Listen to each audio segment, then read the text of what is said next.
Back to my channel. বন্ধুরা, আজ আমি আপনাদের সাথে কোনো রেসিপি শেয়ার করব না। আমার আজকের পর্বে আপনাদের জন্য থাকছে আরো গুরুত্বপূর্ণ কিচেন টিপস। আমরা যখন রান্না করি তো অনেক সময় কিন্তু ভুলবশত একটু হলদির পরিমাণটা বেশি হয়ে যায়।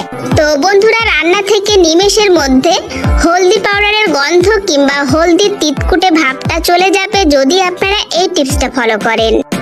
তো এখানে আমি একটা খুন্তি নিয়েছি, আর খুন্তিটা এখন আমি গ্যাসের চুলায় খুব ভালো করে গরম করে নেব। খুন্তিটা এখানে খুব ভালোভাবে গরম হয়ে গেছে, আর এখন আমি এই গরম গরম খুন্তিটাকে তরকারির ভিতরে ঢুকিয়ে দেব। আর এখন এই গরম খুন্তিটা দিয়ে আমি একবার খুব ভালোভাবে তরকারিটা নাড়িয়ে নেব। আর এতেই কিন্তু তরকারির হলদেটে ভাব কিংবা হলদির যে একটা তিতকুটে ভাব সেটা কিন্তু নিমেষের মধ্যে চলে যাবে। মাছের একটা আষ্টে গন্ধ থাকে যেটা কিন্তু খুবই বিরক্তিকর।